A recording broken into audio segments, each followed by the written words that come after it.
안녕하세요. 20대 딸아이가 있는 40대 여자입니다. 그동안 딸아이 하나만 바라보며 살아왔었는데 요즘 들어 사는 게 뭔지 생각을 많이 하게 되더라고요. 주변에서는 저에게 잘한 일이라고 말해주는데 저는 아직까지도 너무 매몰차게 했나 싶은 생각이 들어 이렇게 사연을 써보게 되었어요. 여러분들 생각은 어떤지 저에게 좋은 의견 보내주시면 감사하겠습니다. 사실 전 20살에 이혼을 한 경험이 있어요. 남편과는 같은 고등학교에 다닌 친구였고 연애를 하다가 고3 때 임신을 하게 되었는데 정말 난리가 났답니다. 저나 남편이나 공부도 꽤 잘했었는데 전 할머니 밑에서 자랐고 남편의 집안은 대대로 한의사 집안이었고 그러니 제가 마음에 들 수가 없었던 것 같아요. 다행인지 뭔지 남편이 끝까지 아이를 책임지겠다며 고집을 부리면서 저희는 혼인신고를 하게 되었고 겨우겨우 고등학교는 무사히 졸업할 수 있었어요. 저와 남편은 같은 대학에 합격을 했었는데 시댁에선 제 대학 진학을 만류하셨죠. 그 배불러서 어떻게 대학을 가려고 그러니? 입학할 때쯤이면 배도 남산만 할 텐데 어쩌려고 지금 대학에 가겠다는 거야? 차라리 애 낳고 산후조리도 하고 어느 정도 애 키워둔 후에 대학을 가야지. 너는 어쩜 그렇게 생각이 없어? 애는 어쩌려고? 그래, 네 말대로 애 낳고 나서 대학 다닌다고 치자. 그럼 애는 어떻게 하려고 그러는 건데? 네 할머니가 봐줄 거니? 아니요. 할머니는 몸이 안 좋으셔서 못 봐주시는데 어머님께서 잠깐 봐주시면 안 될까요? 학교 수업만 받고 바로 올게요. 저랑 남편이랑 돌아가면서 아이 보고 낮에는 어머님께서 봐주시면 안 되나요? 저도 대학에 가고 싶어요.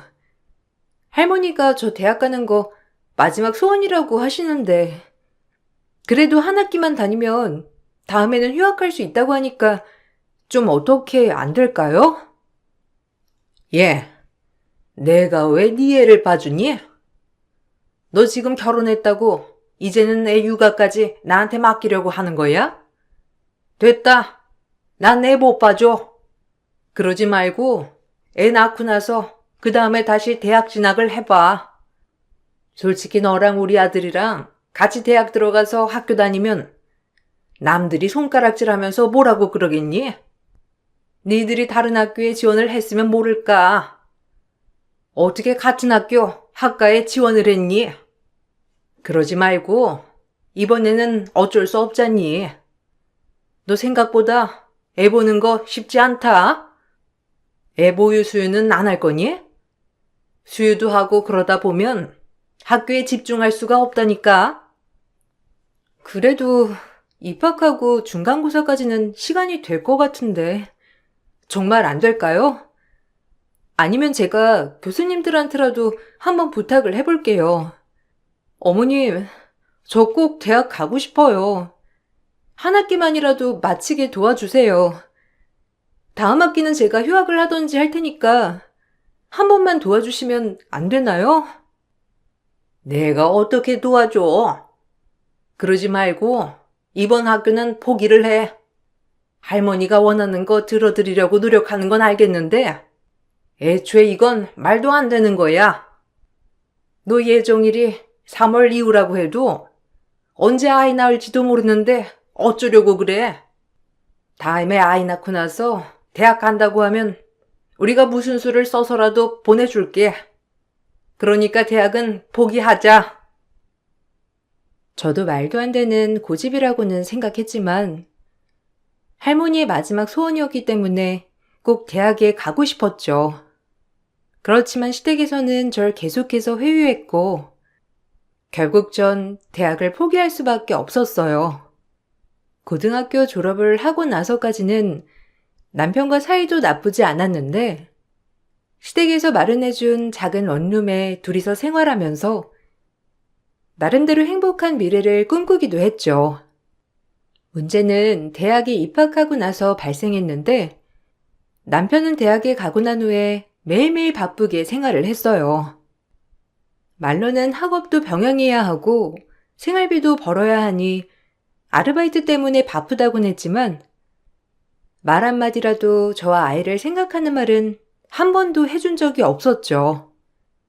서운함이 쌓이다 아이는 9개월에 빨리 나오게 되었고 양수가 새어나오자 부랴부랴 짐을 싸서 병원으로 가려고 남편에게 전화를 걸었지만 듣게 된 말은 무정하고 매정한 말이었어요. 여보, 아이 이제 나올 것 같아. 자꾸 물이 흐르길래 뭔가 해서 전화해봤는데 양수가 터진 것 같대. 어떻게 하지? 나 무서워, 여보. 어머님, 아버님도 전화를 안 받으시고 얼른 와주면 안 될까? 일단 가방은 대충 싸놓긴 했는데 배가 점점 아파와서 혼자는 못 갈 것 같아. 아직 예정일 많이 남았는데 뭔가 잘못된 건 아니겠지? 여보, 나 너무 무서워. 야, 예정일 아직도 한 달이나 남았는데 넌 뭔 소리 하는 거야? 엄마가 이렇게 일찍 나올 리 없다고 했으니까 헛소리 하지 말고 그냥 잠이나 자. 그리고 자꾸 나한테 전화하지 말라고 했지? 주변에서 이상하게 본다니까? 나 오늘 동기들이랑 술 마실 거니까 전화하지 말고 배 아프면 화장실 가. 너 자꾸 화장실 안 가서 배 아픈 거라니까? 저번처럼 양수가 아니라 네가 실수한 거 아니야? 아니야. 병원에서도 양수 터진 것 같다고 했는데. 여보, 나 진짜 무서워. 저번 주만 해도 아이 건강하게 잘 움직였는데 태동도 줄어든 것 같고. 그냥 오늘만 좀 와주면 안 돼? 동기들한테는 집에 일이 생겼다고 둘러대면 되잖아. 정말 아이가 나올 것 같아서 그래. 아, 어떻게 약속을 취소해? 넌 대학 안 가서 모르겠지만 동기들끼리 잘 지내야 나중에 좋은 거야. 네가 뭘 몰라서 그렇지. 하여튼 집구석에만 있는 애가 뭘 알겠냐? 그리고 애 한 번 낳아본 적도 없는 게 무슨 양수 터진 줄 바로 알아. 병원에서도 네가 그렇게 호들갑 떠니까 오라고 하는 거지. 너 혼자 가봐. 별거 아니라고 할걸? 정 뭐하면 엄마한테 전화라도 해보던가. 결국 남편은 제 말에도 집으로 오지 않았고 전 흐르는 양수를 닦으며 혼자서 병원으로 향했는데 병원에 가보니 응급수술이 필요한 상황이었어요. 만취한 남편을 시댁에서 끌고 온 후에 겨우겨우 전 수술을 받을 수 있었고 그렇게 아이를 안아보게 되었어요. 그런데 아이를 낳고 나서 남편은 집에도 들어오지 않았고 아이가 내내 우니 잠을 못 자 학업에 지장을 받는다는 핑계로 시댁에서 통학을 하겠다며 가버렸죠. 일주일에 평일만 가 있던 남편은 점점 주말까지 집으로 오지 않았어요. 어느 순간 연락도 되지 않자 전 한 달이 간 넘은 아이를 안고 시댁으로 찾아갔습니다. 어머님, 남편이 연락이 안 되는데 혹시 여기 왔나요? 학교에 찾아가 보려고 했는데 혹시라도 찾아가면 안 될 것 같아서 여기 먼저 와봤어요. 벌써 2주 동안 집에 오지도 않고 제 연락도 안 받고 있어요. 아이 보러도 안 오고. 어머님, 뭐 아시는 거 없으세요? 친구들한테 연락해봤는데 친구들도 자기 연락은 안 받는다면서 저한테 말하더라고요. 혹시 여기 있어요? 아니 몇 주 전에 자기 집으로 가겠다는 애가 왜 여기를 와? 니들 혹시 싸웠니? 아이고, 그럴 줄 알았다 내가. 니네 그렇게 철없을 때 사고치고서는 부모 속 이렇게나 썩이더니만 결국에는 싸워가지고 서로 연락도 안 하고 그러고 있는 거야? 어떻게 애도 낳았으면서 절이 하나도 안 들었어. 그리고 너는 아이를 낳았으면 아이나 제대로 봐야지. 남편 연락이 안 된다고 시댁에 찾아오는 게 어디 있니? 니들 일은 니들이 알아서 해결해야 하는 거 아니야? 연락이 돼야죠. 남편이 제 전화는 안 받고 피하는데 무슨 일인지, 왜 집에 안 들어오는지 연락은 돼야 제가 뭔가 물어보죠. 벌써 아이 분유는 떨어져 가고 생활비도 없어요. 이러다가 저희 먹을 거 없이 굶어 죽게 생겼어요, 어머님. 아니면 아이라도 낮에 잠깐 봐주시면 안 될까요? 밖에서 생활비라도 벌어야 할 것 같은데 남편도 안 오니 일도 할 수가 없어서 그래요. 너 하는 꼴 보니 우리 아들이 마음이 돌아섰나 보네. 마음 돌아선 걸 우리 보고 어쩌라는 거니? 그건 어쩔 수 없는 일이야. 그리고 우리도 아들 얼굴 저번에 네 집 가라고 한 이후로 못 봤으니까 여기 찾아오지 마. 여기 동네 사람들은 우리 아들이 결혼한 거 모르고 이렇게 며느리가 있는 것도 모르니까 함부로 찾아오지 말고 할 말 있거들랑 전화로 해. 시댁에서는 절 쌀쌀하게 대하며 내쫓으셨지만 그래도 왠지 시댁으로 올 것 같아 밖에서 몰래 기다리고 있었는데 남편은 자연스럽게 시댁으로 오더라고요.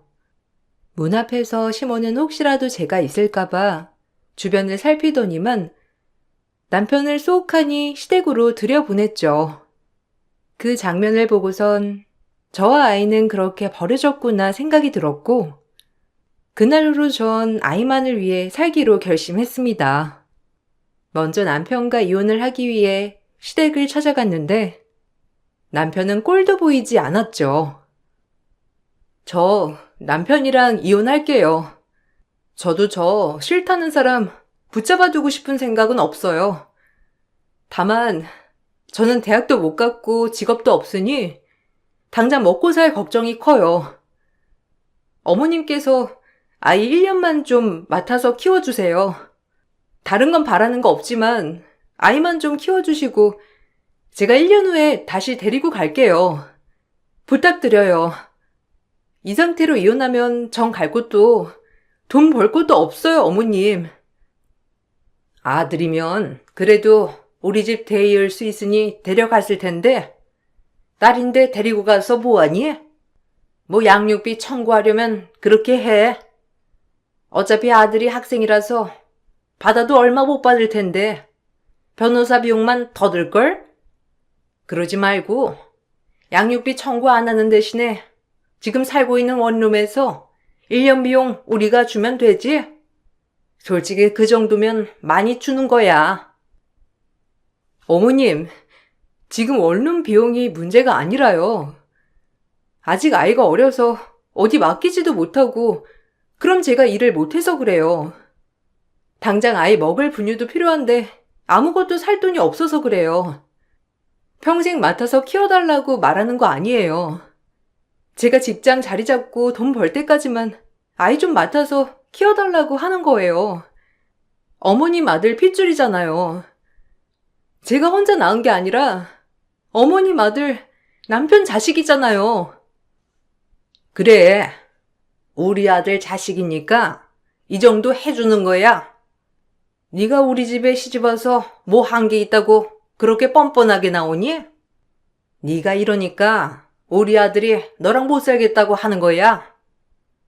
그러게, 애초에 아이 지우라고 했을 때 지웠으면 서로 편하고 좋잖니. 너 결혼하기 전에 나한테 말했던 거 기억나지? 결혼 못하더라도 아이는 어떻게든 네가 키우겠다고 했던 거. 그거 너 약속 지켜야 된다.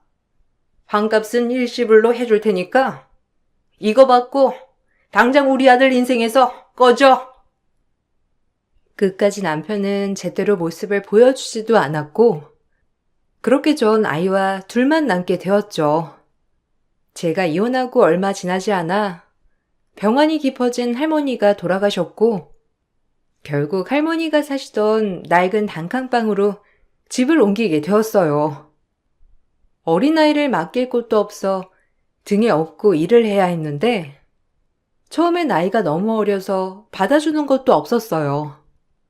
그러다가 우연히 백반집에서 아르바이트를 시작하게 되었고, 그렇게 아이 등에 업고 서빙도 하고 배달도 하면서 착실하게 일했어요. 아이가 조금 더 자라 초등학교에 들어가니 그전에는 한 번도 물어본 적이 없었던 아빠의 존재에 대해서 궁금해 하더라고요. 혹시나 싶어 오랜만에 남편에게 연락을 해보게 되었는데 모르는 번호가 떠서 그런지 남편은 거절없이 바로 받았죠. 나야, 오랜만이네. 다른 게 아니라 딸이 당신 존재를 궁금해해. 아직 딸한테 아빠에 대해서 말해준 적은 없는데 그래도 알아야 할 것 같아서. 혹시 나 때문에 그런 거라면 난 제외하고 딸 만나도 좋아. 당신 몇 달 전에 우리 딸 어디 학교 다니는지 찾아다녔다는 거 알게 됐어. 뭐 딸이랑 만나보려고 알아봤던 거야? 그럼 지금이 괜찮을 것 같아서 연락했어. 뭐, 그냥 어떻게 살고 있나? 알아보기만 한 거야. 어차피 난 생물학적으로는 아빠지. 뭐 걔한테 애정이나 애착이나 이런 건 있는 건 아니니까. 단지 호기심에 궁금해서 찾아온 것 뿐이니까 뭔 헛된 기대 따위는 하지 마. 그리고 얼굴 봐서 뭐 할 거야? 이제 와서 아빠 노릇해라 이런 소리 할 거면 더 이상 연락하지 마. 나한테는 딸이라는 존재는 없으니까. 네가 책임지기로 한 거 잊지 않은 건 아니지? 딸이 어디 학교 다니는지 찾았다고 해서 그래도 아빠라고 궁금하긴 했나 보네 했더니만 역시 넌 달라진 게 없구나. 너 같은 아빠를 우리 딸이 보고 싶다고 한 게 마음이 아프네. 그래도 딸은 당신 보고 싶어 해. 어디서 봤는지 당신 사진까지 간직하고 있던데 지나가다가 우연이라도 당신 만나게 되면 슬퍼할 거야. 거짓말 하기는 싫으니까 한 번만 만나줘. 지나가다가 만날 일이 있겠냐? 너랑 나랑 사는 것도 다르고 급도 다른데? 네 딸이라고 뭐 크게 다르겠어? 절대로 니들은 내가 사는 레벨까지 못 올라와. 다시 말하면 나랑 마주할 일이 없다는 거지. 어쨌든 거짓말하기 싫어도 어쩌겠어. 그냥 죽었다고 해. 애초에 아빠 죽었다고 하면 간단하게 끝날 걸 아직까지 왜 말도 안 하고 있냐?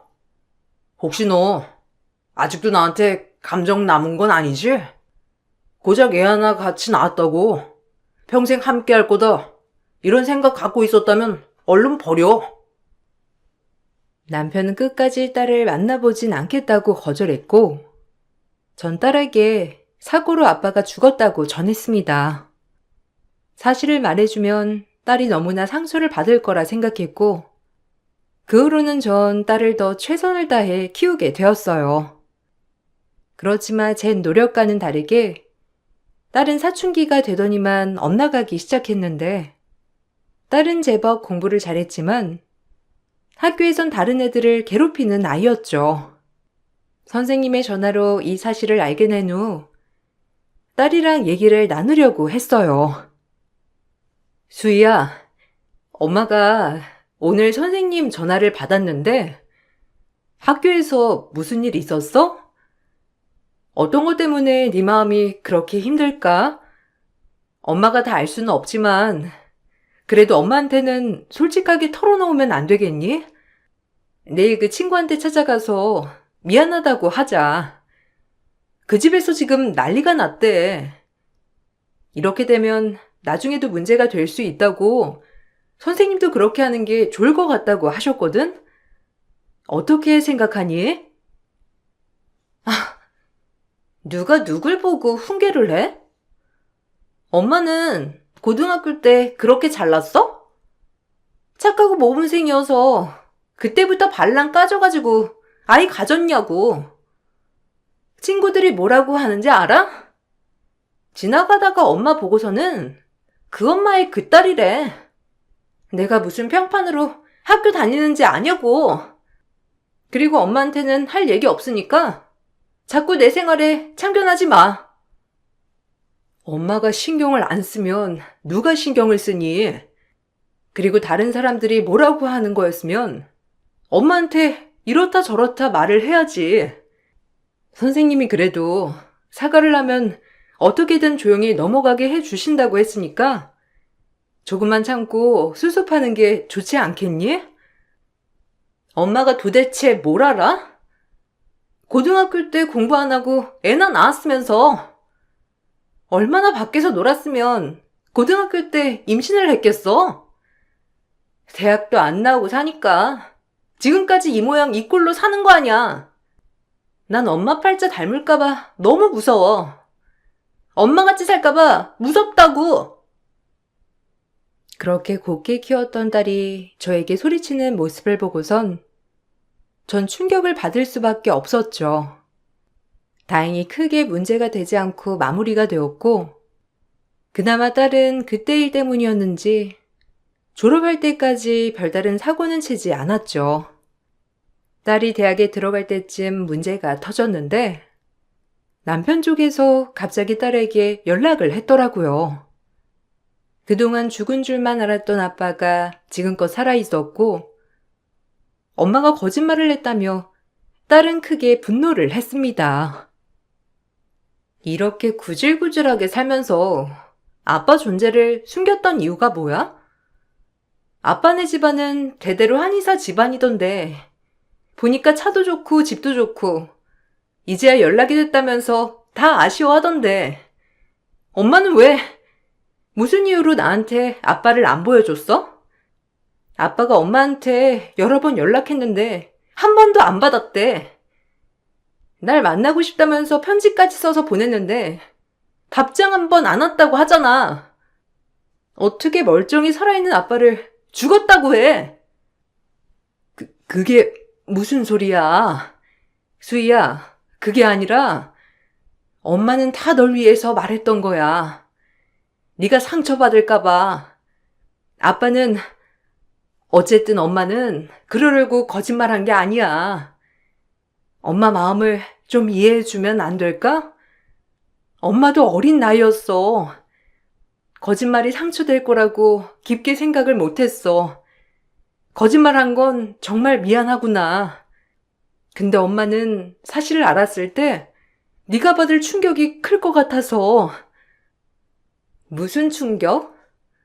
아빠는 잘 살고 있는데 엄마는 궁상맞게 살고 있는 게 충격일까봐? 혹시라도 내가 아빠랑 살겠다고 엄마 곁 떠날까봐? 그래서 숨겼던 건 아니고? 엄마한테는 나 말고는 가족도 없잖아.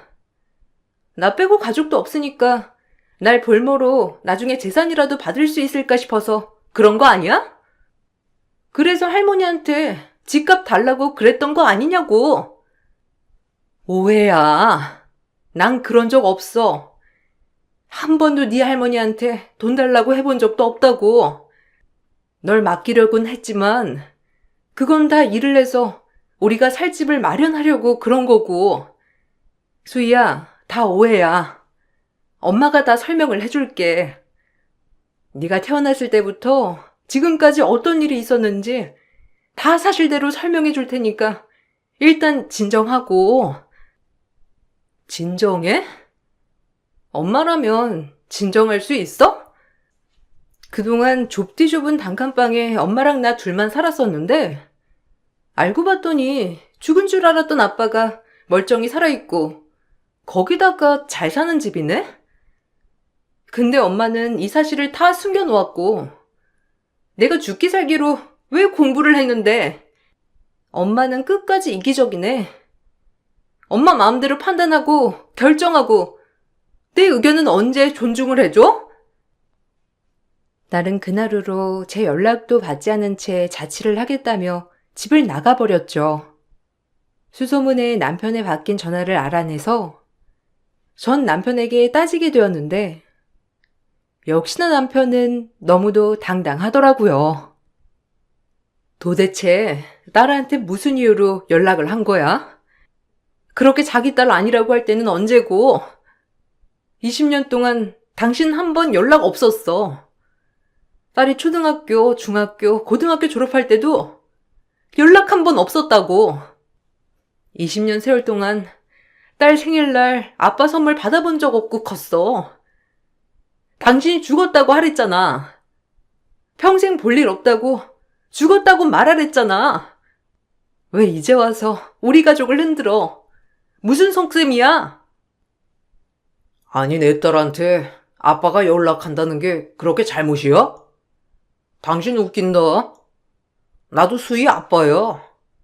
당신만 수희 엄마가 아니라 나도 아빠라고. 걔는 역시 우리 집 머리 닮아서 약대까지 갔더라. 네 머리 닮았으면 거기까지 갔겠어? 다 날 닮은 거지. 어쨌든 딸도 이제 내 존재 알았으니까 신경 쓰지 마. 이렇게 연락할 필요도 없고 딸이랑 직접 연락하면서 지낼 거니까 중간에서 방해하지 말라고. 방해? 20년 만에 뜬금없이 나타나서 방해라고 하는 거야? 당신이 양심이 있니? 여기저기 침 놓고 다닌다고 하더니만 어디 당신 양심에도 침 좀 놔봐. 어떻게 뻔뻔하게 그런 소리를 할 수가 있어? 당신한테 딸은 없다며. 왜? 지금껏 자식 한 명 더 낳지 못했나 보지? 내 딸한테 헛소리 짓거리지 마. 다음에 다시 한번 헛소리 했다간 각오해. 와, 당신 뭔가 착각하는데? 이제는 딸이 날 보고 싶어 해. 나는 그냥 딸한테 날 알려준 것 뿐이고, 내 딸이 당신이랑 살고 싶지가 않다는데 어쩌겠어? 어떻게 딸을 키우길래 엄마가 싫다고 하겠냐? 나한테 헛소리 짓거리지 말라고 하지 말고 당신이나 반성해. 오죽하면 딸이 그러겠어? 사실 남편의 말은 틀리지 않았어요. 딸은 점점 저에게 거리를 뒀고 하루에 한 번은 통화하던 연락이 일주일에 한 번, 한 달에 한 번, 두 달에 한 번, 분기에 한 번으로 바뀌기 시작했죠. 그러면서 매달 제가 주는 용돈은 꼬박꼬박 받아갔어요.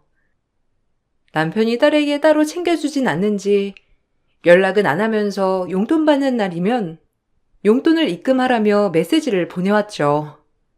한 번은 제가 몸이 너무 좋지 않아 길을 걷다가 쓰러졌던 날이 있었는데 깨어나 보니 전 병원에 있더라고요. 딸, 공부하느라 바쁘니? 연락해서 미안한데 혹시 근처 종합병원으로 와줄 수 있어? 집에 가보면 엄마 지갑 들어있는 가방 있거든?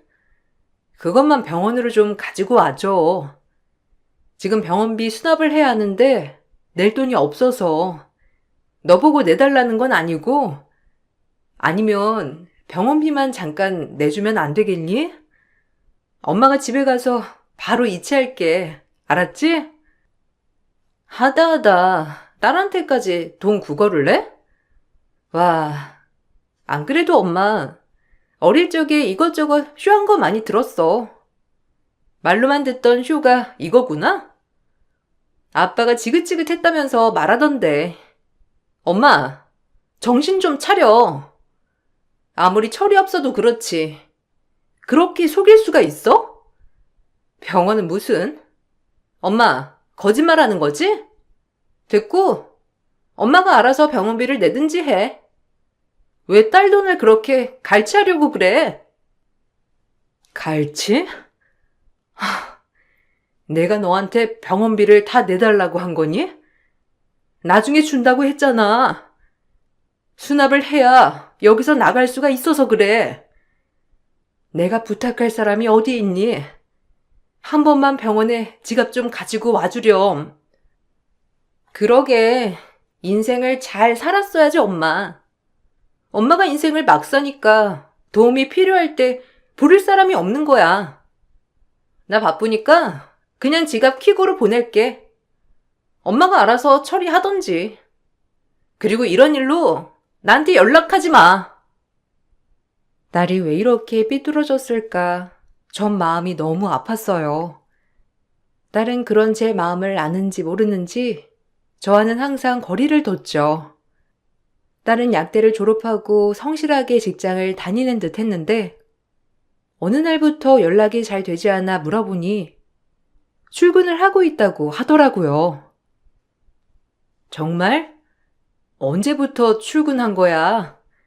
엄마한테 말이라도 해주지 그랬어. 잘됐다 정말. 퇴근하고 엄마 집에 올래? 출근 기념으로 축하 파티라도 하는 건 어때? 오늘은 언제 끝나니? 늦게 끝나? 엄마랑 오랜만에 축하주라도 한잔 하자. 엄마랑 무슨 얘기를 하라는 거야? 아빠랑 이미 어제 축하 파티 했어. 그리고 직장도 아빠가 추천서 써줘가지고 들어가게 된 건데 엄마가 뭘 한다고. 그런 건 친구들이랑 할 테니까 상관하지 마. 엄마는 무슨 자식들이랑 축하 파티를 끼려고 그래? 그리고 엄마가 뭘 했다고 축하 파티를 해. 그래도 너무 서운하다. 엄마가 아무것도 한 게 없다고 하는 건 좀 아니지 않니? 엄마는 그래도 지금껏 열심히 할 수 있는 대로 최선을 다했어. 근데 엄마랑 같이 파티는 못 하는 거야? 그 정도는 해줄 수 있잖아. 우리 얼굴 못 본 지도 오래됐고. 엄마, 그 코딱지만한 방에서 나 키워준 거 내가 고마워해야 돼? 아빠가 능력도 없는 엄마, 그래도 자식 잘 키우라고 준 돈은 다 어쨌어? 엄마 나가지고 장사하고 그러려던 건 아니지? 아, 하긴 그러려고 거짓말까지 다 해놨는데. 나는 뭔가 단단히 오해가 있는 듯 했고 취업 후 딸과는 더욱 연락이 되지 않았죠. 전 딸과 만나보려고 연락을 했지만 아예 받지도 않더라고요. 몇 달은 제가 뭘 잘못해서 그런 걸까 자책도 해보았지만 아무리 고민을 해봐도 답은 없었어요. 딸에게 메시지도 남겨보았지만 답을 해주지 않았고 그렇게 1년을 딸과 연락도 되지 않은 채 지냈어요. 제 분신과도 같았던 딸이 그렇게 연락도 되지 않자 전 극심한 우울증을 앓게 되었습니다. 그 모습을 보고 안타까웠는지 지인이 어렵게 말을 꺼내더라고요. 너 도대체 어쩌려고 그래? 네 딸내미? 아휴, 그 기집애 진짜 정신이 나갔어. 아주 돈에 미쳐가지고 키워준 은혜는 보이지도 않는가 봐. 너 그거 알기나 알았어? 네 전남편네 집에서 왜 네 딸한테 접근했는지 그거 물어봤어? 하긴 그쪽 집안에서 뭐 사실이나 말하겠니? 네 딸도 참 그렇다. 엄마가 그 고생하면서 키워줬더니만 지금 뭐 하자는 거야? 딸 말이라고 틀린 건 없지 뭐. 솔직히 내가 그냥 열심히 일한 거 말고는 딸한테 뭐 해준 게 없는 것 같아. 딸이 하는 말에서 틀린 말이 뭐가 있어. 틀린 말 하나도 없어. 딸 말대로 나는 나만 생각해서 이기적으로 살았지 뭐. 뭐? 지금 그게 말이라고 하니? 네 딸을 안 보겠다고 한 건 그 집안 식구들이야. 너는 뭔가 이상하다고 생각 안 했어? 20여 년을 평생 모르고 있다가 갑자기 나타난 게 이상하지 않냐고. 너처럼 해주는 엄마가 세상에 어디 있니? 매일 새벽마다 딸은 새밥 지어 먹여보내고 용돈 한 번 못 준 적도 없고 걔가 비싼 옷이며 신발이며 사달라고 하는 거 어떻게든 사주고 네 몸 갈아가면서 걔 약대 보낸 게 넌데 걘 정신 하나도 못 차리고 있어. 아니? 마음 단단하게 먹고 너도 네 살 길 찾아. 아무리 지인이 저에게 말을 해도 그 당시에는 귀에 들어오지 않았어요. 연락 없이 1년의 시간이 흐르고 나서 갑자기 지인이 놀라운 소식을 전해줬죠. 딸이 결혼을 한다는 거였는데 청정병력 같은 소리를 듣고선 전 부랴부랴 예식장으로 찾아갔답니다. 가보니 딸 가족으로 한의사 친가만 모두 불렀더라고요. 신부 대기실에 들어가자 딸은 절 보고선 화들짝 놀랐죠. 너 어떻게 결혼하는데 엄마를 부를 생각도 안 해? 아니, 말도 꺼낼 생각이 없었던 거야? 너한테 엄마라는 자리가 고작 이 정도였니?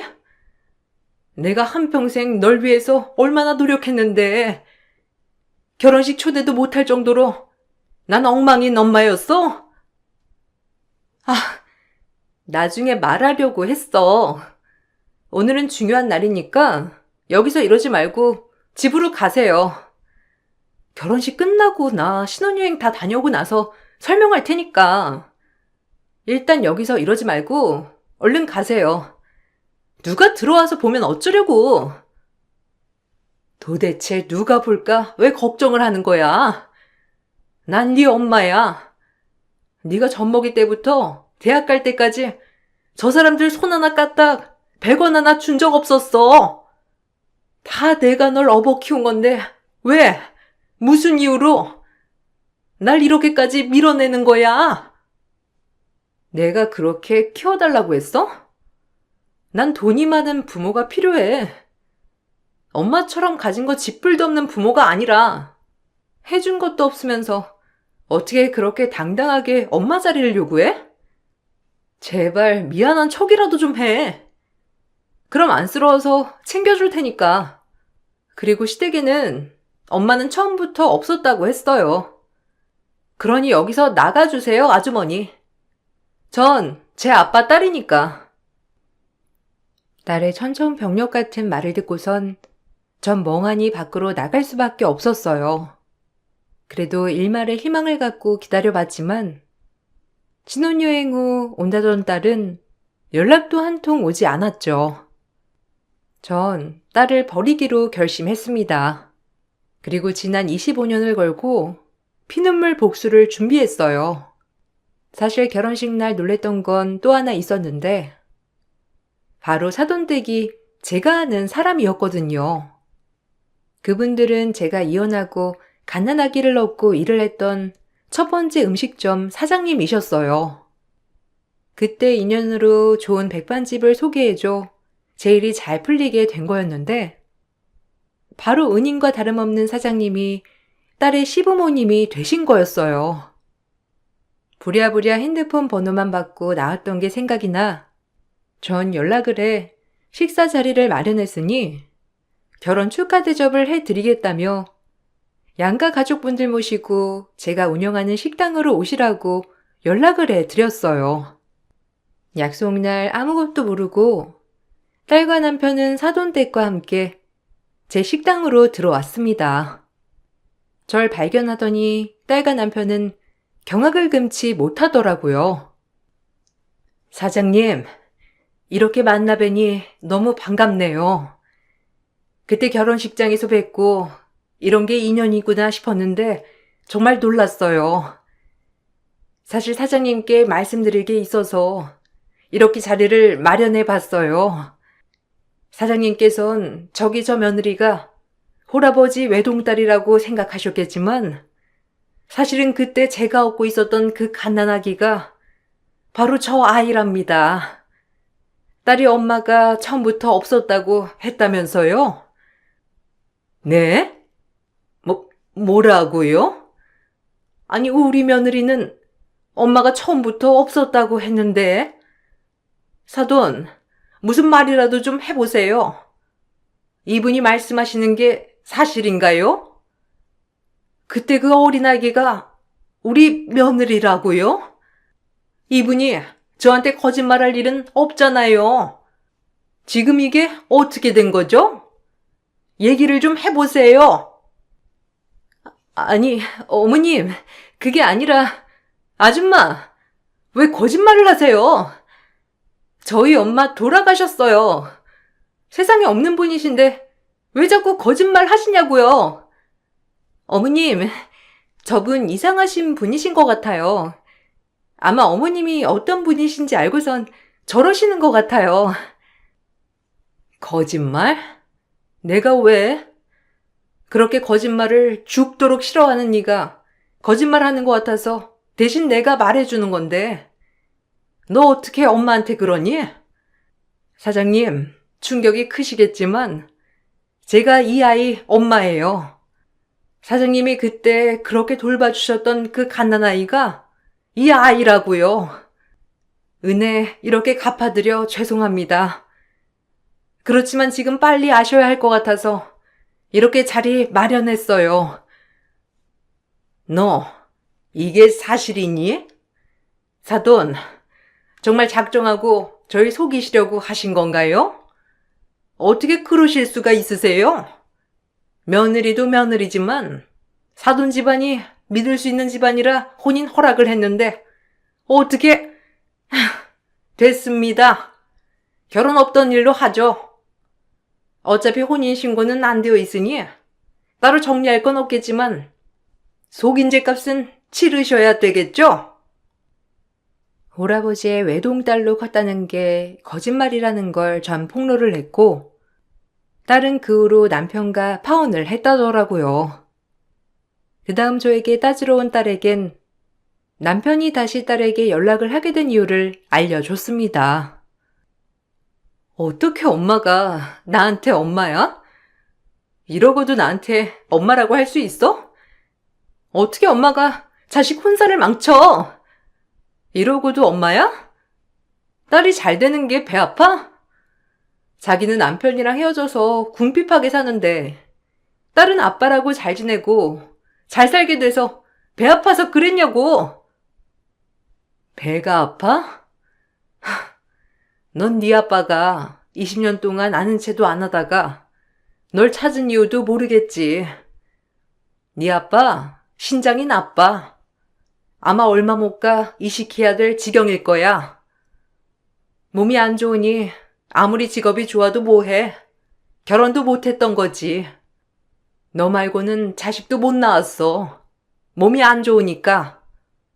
너 학교 들어갈 때 네 아빠가 넌 안 찾고 네 혈액형이며 건강 상태만 알아봤다고 하길래 수상하다 싶었는데 너한테 공여받고 싶어서 접근한 건 알고 있니? 거짓말. 엄만 거짓말을 밥 먹듯이 하잖아.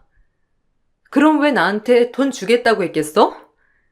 그리고 약국도 열어준다고 왜 말하고? 엄마가 그냥 믿고 싶은 대로 믿는 거 아니야? 나보고 그 말을 믿으라고? 내가 헛소리 하는 것 같으면 당장 약국 열어달라고 해봐. 아마 거기서 지금 당장은 못 해준다고 할걸? 널 위해 인생을 바쳤어. 그런 엄마를 버려? 네 인생에 100원 한 장 써본 적 없는 네 아빠랑 평생 살아봐. 그 사람들이 얼마나 이기적인 족속들인지 네가 뼈저리게 느껴봐. 남편은 자신의 신장 공여를 위해 딸을 찾았던 거였고 딸과 친밀하게 지내야 수월하게 이식을 받을 수 있으니 그 몇 년 동안 온갖 쇼로 딸의 환심을 산 거였어요. 딸은 그것도 모르고 넘어갔지만 동시에 절 버렸고 25년간 피땀 흘리며 노력한 제 탑이 딸의 한마디에 전 무너질 수밖에 없었어요. 제가 던진 돌은 딸과 남편 시댁에 큰 파장이 되어 모든 걸 무너뜨렸어요. 딸은 사기 결혼으로 위자료를 지불해야 했고 남편은 그렇게 공들이던 딸에게 신장도 못 받게 되었죠. 거기다가 이 사실이 여기저기 소문이 나 가족이 운영하던 한의원은 결국 문을 닫고 말았습니다. 뒤늦게 딸이 잘못했다며 연락이 왔지만 이미 차게 식어버린 제 마음은 아직까지도 돌아가지 못하고 있어요. 우연히 제 사연을 듣게 된 한 지인이 이제는 용서를 해줄 때가 되지 않았냐고 하길래 여러분들의 의견을 듣기 위해 적어봤답니다. 여러분들 생각은 어떠신가요? 긴 글을 읽어주셔서 감사합니다. 내 인생에서 자기 자신이 중요하다는 걸 아시길 바랄게요. 안녕하세요. 저는 40대 여자입니다. 최근에 정말 황당한 경험을 해서 사연을 신청하게 되었는데요. 제 이야기는 7년 전에 전 남편과 결혼을 하고 나서부터 시작이 되네요. 그때 당시 지금은 이혼을 하게 된 전 남편과 결혼 생활을 잘 유지해 오고 있었는데요. 어느 날 시부께서 저희 부부를 부르셨어요. 무슨 일인지 알지 못했던 저희는 시댁으로 가게 되었고 거실로 들어섰을 때 향수 냄새가 진동을 하면서 진한 화장을 하고 저희 부부를 바라보고 있는 한 명의 여자가 소파에 앉아 있었습니다. 무슨 일인지 알지 못했던 저희는 약간 당황한 얼굴로 분위기를 살피며 조심스럽게 앉았었죠. 전 남편은 무슨 일 때문에 불렀냐고 여쭤보았고 그제서야 시부가 입을 떼셨는데 옆에 앉아 계신 분이 앞으로 새로 시부와 인연을 맺게 될 사이라는 말을 꺼내셨네요. 그때의 일이 저에게 엄청난 충격으로 다가왔던 건 시부의 재혼 상대가 저와 비슷한 나이 차이 같아 보였어요. 그때 당시에 남편도 당황했는지 앉아 계신 여자분께 나이가 어떻게 되냐고 여쭤보았고 예비 시모가 될 분은 저와 10살 정도 차이가 나는 상황이었습니다. 30대였던 제가 40대 중반인 분에게 어머님이라는 말을 꺼내야 되는 일이 발생이 되어 버린 거죠. 남편도 당황을 했었는지 난감한 표정을 보이면서 진지하게 다시 되물었고 시부는 무조건 결혼을 하겠다는 결심을 굳히셨어요. 결국 시부는 새 시모를 가족으로 받아들이게 되었고 워낙 나이 차이가 많이 나지 않아서 그런지 뭔가 알 수 없는 기류는 저를 너무 불편하게 만들었었어요. 저도 그렇고 남편 또한 이런 상황들이 난감했던 건 어쩔 수 없는 상황이었어요. 저희도 결혼을 한 지 얼마 되지 않았었는데 갑자기 시부께서 결혼을 하겠다며 데려온 여자가 20살이나 차이가 나는 분이었기 때문에 무슨 의도로 접근했는지부터 의심을 하게 만들었고 좋은 시선이 갈 수가 없었던 거였죠. 그런데 저희의 기분을 느끼고 있었는지 시모는 시부와 결혼 이후 상당히 날카로운 모습들을 많이 보여주기 시작했고 비슷한 나이 차이라 초장부터 저희를 잡으려는 행동들이 눈에 들어왔습니다. 시부의 아내가 되었으니 시모로 대접을 받고 싶어 하는 것 같아 보였어요. 그래서 저희는 최대한 기분을 맞춰드렸고 시모로 받아들였지만 날이 가면 갈수록 여러 가지로 저를 너무 힘들게 만들었어요. 남편은 시부의 눈치를 살피면서 새 시모에게 불만이 있어도 입도 뻥끗 못하고 있었죠. 당신한테는 새엄마라서 조심스럽다곤 하지만 솔직히 이런 상황 너무 불편하지 않아? 나이 차이가 많지 않아서 그런지 계속해서 우리를 견제하시는 것 같아. 어쩌겠어. 그냥 이대로 살아야지. 아버지께서 좋다는데 내가 말릴 이유도 없었고 최대한 맞춰드려야 가정에 평화가 오지 않겠소? 아무래도 우리 집안에 가족으로 들어온 지 며칠 안 돼서 더 예민하게 행동하시는 걸 거야. 시간이 지나면 크게 문제될 일은 아닌 것 같은데 당신이 좀 불편하다고 생각되면 아버지 집에 가는 횟수를 좀 줄이던가 하면 되지. 나도 솔직히 불편하긴 하지만 친어머니가 세상 떠나시고 몇 년간 외로우셨는지 얼굴에는 그늘이 가득하셨는데 지금은 밝게 웃으시니까 나는 차라리 이게 좋은 것 같아.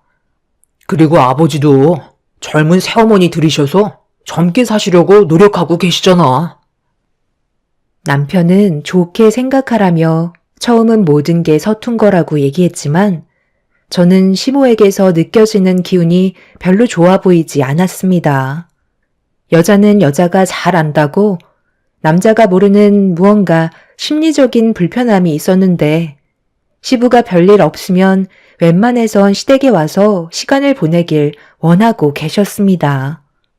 서로가 하루빨리 가까워지길 바라셔서 그런 건지 약간 강압적인 모습을 보여주셨죠.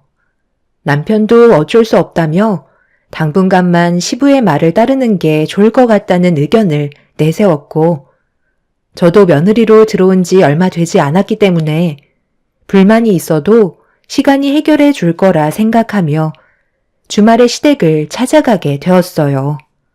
시댁에 들어가자마자 눈앞에 펼쳐진 광경은 시부가 시모를 떠받들며 살고 계셨죠. 시모는 손가락 하나 까딱하지 않고 시부에게 모든 걸 시키고 계셨어요. 뭐가 그리 좋으신지 불만 하나 가지지 않으시곤 바쁘게 움직이셨죠. 그렇게 저희가 오자마자 시모는 소파에 앉아서 저를 부르시더니 주방에 저녁거리 준비해 놨다며 배가 많이 고프다면서 서둘러 음식을 만들길 원하셨고, 시부는 시모의 말에 장단을 맞춰주면서 주방에 빨리 들어가라며 손짓을 하셨습니다. 남편도 난감했는지 저와 시부의 눈치를 보고 있었지만 아무 말도 해주지 않은 채 자리에 앉아 버렸습니다. 불편해질 것 같은 상황은 아예 피할 생각인 것 같아 보였어요. 솔직히 남편의 태도에 기분이 좋지 않았지만 시부의 눈치가 보여서 어쩔 수 없이 주방으로 들어갔는데 눈앞에 펼쳐진 식재료를 보곤 입을 다물지 못하고 있었네요. 어떤 음식을 만들라고 하시는지 알 수 없을 정도로 너무 많은 재료가 주방 테이블에 올려져 있어서 거실로 나와 시모에게 어떤 음식을 만들어야 하는지 물어보자 시모가 처음으로 자리에서 일어나 주방으로 들어오셨습니다.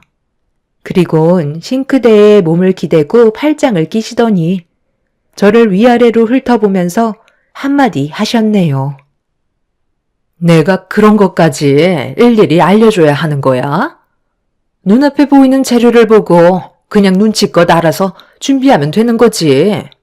너는 왜 이렇게 손이 많이 가니? 뭐가 드시고 싶으신지 말을 해 주셔야 제가 정확하게 준비를 하죠. 알아서 준비했는데 원하시는 음식이 아니면 마음에 안 드실 수도 있잖아요. 방금 뭐라고 그랬어? 그냥 알아서 하고 싶은 거 하라는 거잖아. 얼마나 음식 솜씨가 좋은지 보려는 거라고.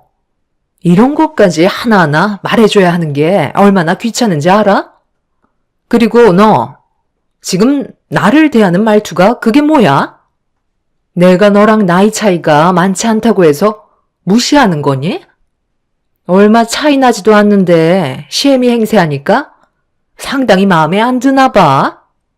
내가 계속 지켜보고 있는데 너 계속 눈에 거슬리거든? 분명히 얘기하겠는데 표정 관리 잘하고 말투부터 고쳐라. 그렇게 하지 않으면 아주 눈물을 쏙 빼놓고 내쫓아 버릴 거니까 알겠어? 내가 너보다 나이가 많은 건 변함없는 사실이니까 지킬 건 지키라는 거야. 학력이 고졸이 끝이라서 개념이 없는 건지 아니면 원래 사회생활을 못하는 거야? 제발 눈치껏 좀 행동하라고. 내 말 알아먹었으면 당장 음식 준비해라.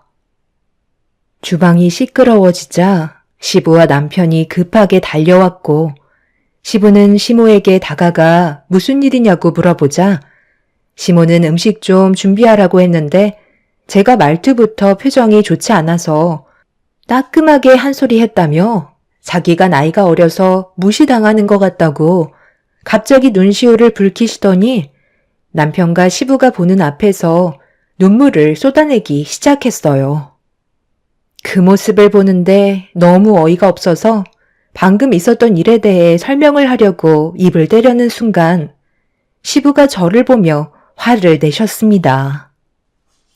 너랑 나이 차이가 많지 않아도 너한텐 시어머니면 그만큼 예의는 갖춰야 하는 건데 어디서 버릇없이 행동하는 거야? 아직 서로 모르는 게 많고 맞춰가려면 최대한 배려하고 이해해야 되는 거라고. 내가 저번에도 말을 했었는데 지금 시애비 말까지 무시하는 거냐? 군말 말고 지금 당장 시어머니께 사과드리지 못해? 아버님, 왜 저한테만 뭐라고 하세요? 방금 설명드렸잖아요. 어떤 음식을 해야 하는지 몰라서 여쭤본 것뿐인데 그런 것까지 일일이 설명해줘야 하냐며 오히려 저한테 뭐라고 하셨다니까요. 저도 이 집안의 며느리로 들어왔고 아버님께서 얘기하신 대로 최대한 예의 갖추면서 조심하고 있는데 그런 식으로 말씀하시면 너무 서운하죠. 아버님은 새 어머님밖에 안 보이세요? 그렇게 하신 행동들이 오히려 더 안 좋은 분위기를 만들어가는 거라고요. 너 지금 내 말에 대드는 거냐? 아들, 네가 여자 하나 잘못 데려와서 우리 집안이 문제가 생겼다. 이래서 집안에 여자가 잘 들어와야 한다는 거야. 당신 지금 아버지한테 그게 뭐하는 태도야? 죄송하다는 말 한마디 하면 끝나는 걸 왜 이렇게 일을 크게 만들려는 거야? 빨리 사과드리지 못해? 방금 충분히 상황 설명했잖아. 내가 잘못한 게 있어야 사과를 드리지. 아버님 정말 죄송한데요. 저는 이런 기분으로 이 집안에 더 이상 못 있겠어요. 오늘은 이만 돌아가 볼게요. 나는 오늘 친정에 가 있을 테니까 당신은 여기 있던지 아니면 집에 가 있던지 알아서 해.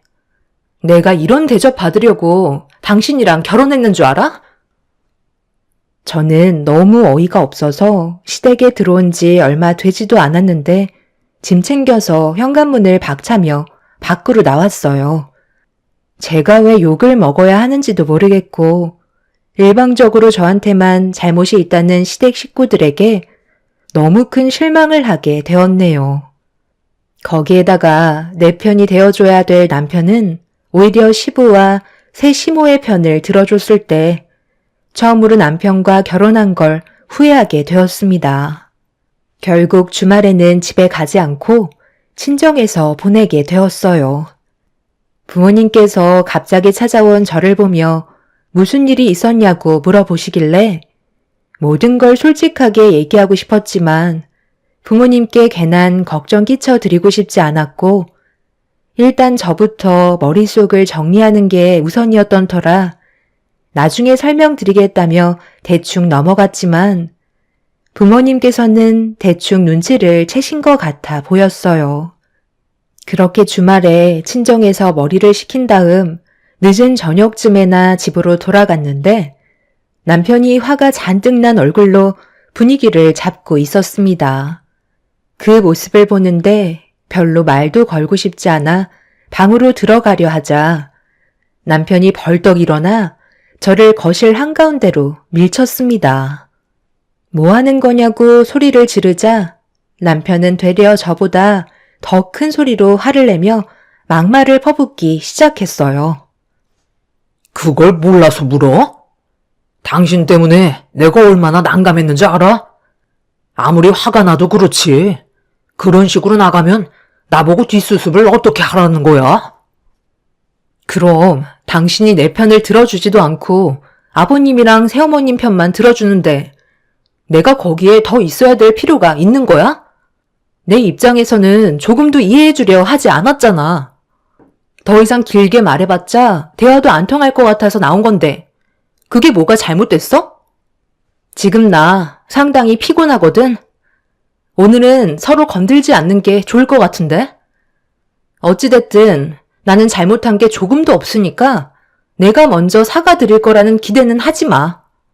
당신한테도 정말 실망이야. 그럼 내가 그 자리에서 당신 편을 들면 집안 싸움밖에 더 나? 나는 최대한 좋게 끝내려 했을 뿐이라고. 당신이 오히려 모든 걸 다 망쳐놓은 거야. 내가 그때 나오지 않았다면 더 큰 싸움으로 번졌을지 몰라. 당신은 새어머님 보면 몰라? 성격 장난 아니야. 당신 집안을 통째로 삼킬지도 모른다고. 눈빛이 남들과는 다르다는 거야. 내가 봤을 때 새어머님은 아버님 재산 보고 들어온 것 같아. 그것 말고는 솔직히 이유가 없잖아? 20살이나 차이가 나는데 상식적으로 이해가 안 되잖아. 돈 말곤 새어머님이 접근할 이유가 없어. 당신 집안 망하기 전에 두 분 하루라도 빨리 갈라서게 하는 게 좋을 거야. 당신이 뭘 안다고 그래? 두 분 사이가 얼마나 좋은데. 괜히 젊은 분이 시어머니로 들어와서 대우해주기 싫다는 걸로밖에 안 보이거든. 남편과는 더 이상 대화할 가치도 없는 것 같아 남편을 밀친 뒤 방으로 들어와 버렸습니다. 이미 남편의 행동에 정이 뚝 떨어져 버린 저는 차라리 아이를 가지기 전에 이혼을 하는 게 좋을 것 같다는 생각을 하게 되었고, 머릿속에 이혼이 떠나가질 않았어요. 그만큼 남편에 대한 실망을 너무 크게 하게 되었죠. 그렇게 남편과 냉전의 상태가 되었고, 제대로 된 결혼 생활을 유지하지 못하고 있는 상태에서 제가 시댁에도 가지 않고 버티고 있자 시모가 저희 집을 찾아오게 되었네요. 남편은 시부와 따로 시간을 보낸다며 일찍 나갔는데 전부 다 계획적으로 보였어요. 남편이 나가자마자 몇 시간 뒤에 새 시모가 집으로 찾아왔었거든요. 내가 왜 찾아왔는지 알지? 너 요즘 하는 행동이 상당히 마음에 안 드는데 계속 참고 있는 거 안 보이니? 적당히 했으면 고개 숙이고 들어와야지. 언제까지 이런 식으로 행동할 건데? 정말 갈 때까지 가보자는 거야? 어차피 네가 나한테 불편한 존재라면 이 집안에서 충분히 내쫓아 버릴 수 있거든. 그래서 저랑 그이랑 이혼하게 만드시려고요? 그래서 얻으시는 게 뭔데요? 솔직하게 얘기해 보세요. 상식적으로 전혀 이해가 되지 않아서요. 아버님 재산 보고 접근하신 거죠? 결혼하시자마자 외제차 뽑으시고 명품 쇼핑 다니시면서 사치를 즐기고 계시잖아요. 누가 봐도 충분히 오해할 만큼 돈을 쓰고 계시잖아요? 내가 돈을 많이 쓰든 말든 그게 너랑 무슨 상관이야? 돈 많은 남자가 나 좋다고 따라다니는 건데 마다할 이유가 전혀 없잖아? 네가 뭘 알겠어. 세상은 사랑보다 돈이 전부야. 그걸로 모든 게 판가름 난다고. 나는 이 집안에 끝까지 붙어 있을 거고 방해가 되는 요소가 있다면 전부 다 처리할 생각이야. 그러니 네가 이 집안의 며느리로 있을 거면 내 말에 순종하고 조용히 따르는 게 좋을 거야. 그렇게 하지 않는다면 너희 둘은 무슨 수를 써서라도 이혼하게 만들 거다. 근데 이거 어쩌죠? 저는 하라는 대로 무조건 행동할 만큼 멍청하지 않거든요. 그리고 이혼하게 만들겠다고요? 그건 제가 알아서 선택할 문제예요. 남의 인생을 함부로 결정하려 들지 마세요. 볼일 끝났으면 이만 돌아가 주시겠어요? 연락도 없이 찾아오셔서 상당히 불쾌하네요. 저는 약속이 잡혀 있어서 서둘러 나가봐야 하거든요. 대학도 안 나온 하품질 주제에 어디서 나를 가르치려 드는 거야? 내가 오늘 왜 여기 온 줄 알아? 네가 가지고 있는 그 버르장머리를 뜯어 고치려고 왔다. 새 시모는 저에게 달려와 순식간에 머리채를 잡더니 좌우로 흔들어 버렸고, 저도 당하고만 있는 성격은 아니라 똑같이 머리채를 잡고 흔들어 버렸어요. 결국 집안은 아수라장이 되어버렸고, 새 시모와 저는 집안을 뒹굴면서 절대 먼저 손을 놓지 않았습니다. 서로 비명을 지르며 고통을 참고 있는데 그 사이 남편과 시부가 현관문을 열고 들어왔네요. 시모와 제가 머리채를 잡은 채로 뒹굴고 있는 모습을 보자 남편과 시부는 급하게 달려와 힘들게 떼어 놓았는데 그 순간 시부가 시모한테 대들었다는 이유로 제 뺨에 손을 올려 붙였습니다. 너무 당황스러웠고 온몸이 떨려오고 있는데 뒤이어 남편이 그런 저를 보며 이혼하자는 말을 꺼내었어요. 저 때문에 집안이 무너지는 건 볼 수 없다고, 어차피 서로 맞지 않는 성격인데 억지로 버티며 살아봤자 좋아지기는커녕 안 좋은 일이 훨씬 더 많이 일어날 것 같다고, 저와 함께하는 삶을 그만 끝내고 싶다는 말을 하게 되었습니다. 시부도 그런 남편을 거들면서 차라리 잘 됐다며 더 좋은 여자 소개해주겠다고 바람을 넣고 있었어요. 새 시모는 자기 머리털이 다 뽑혔다고 더 크게 눈물을 쏟아내었네요.